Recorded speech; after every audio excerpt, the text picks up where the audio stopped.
I manage a house where every tenant disappears after 1 month. The third tenant was a pale guy, tattoos all over his arm, and a large piercing in his ear. He looked sick and walked slowly. He told me he wanted to live in that house to get over his past, and I didn't want to ask for details. What really caught him was the forest view from the porch. He signed the contract on the spot, and the very next day his moving truck was parked in the garage.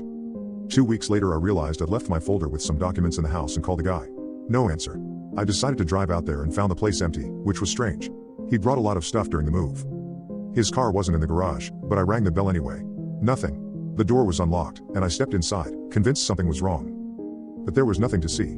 The house was empty, no furniture, dusty, just like it had been when I first showed it to him. A few months earlier, while eating breakfast, I got a call from a property owner who said she'd found me on Instagram. She told me she needed an experienced, fast-moving realtor to handle rental contracts for her house. And I lied, said I was that guy, even though I'd only had my license for a little over a year. Her voice was old, raspy, almost broken, like someone with throat problems.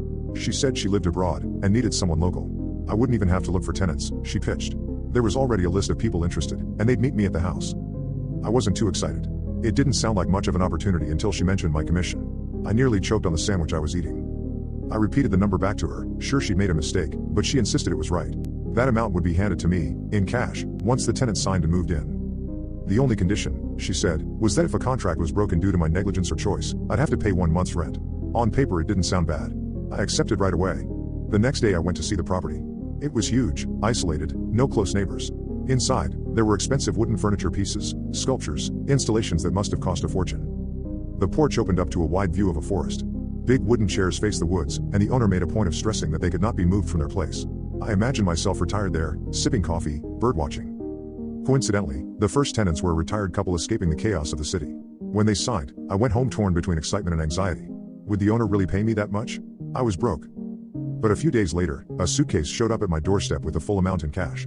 Stacks of $100 bills wrapped in rubber bands. Weird, yeah, but not weird enough to stop me from trading it in for a new car. About a month later, the owner called again. Said the couple didn't work out, and new tenants wanted to see the house that day. I didn't ask questions. Couldn't complain about another commission. This time it was 2 women, a couple. One was a writer who told me she'd chosen the place to work on her next novel. Signing was easy, and another suitcase of money arrived the same way. Life was good, but honestly, I barely had other clients. All my golden eggs were tied to this strange owner I barely knew. Her name and info looked fake. Still, with the new tenants in, I figured I wouldn't hear from her for a while. Wrong. Another month later, same story. The women had left. Another new tenant. I was happy but suspicious. Why did everyone leave that house so quickly? Curiosity got me, so I called one of the last tenants. The number didn't exist anymore. I tried the old couple too. Same thing.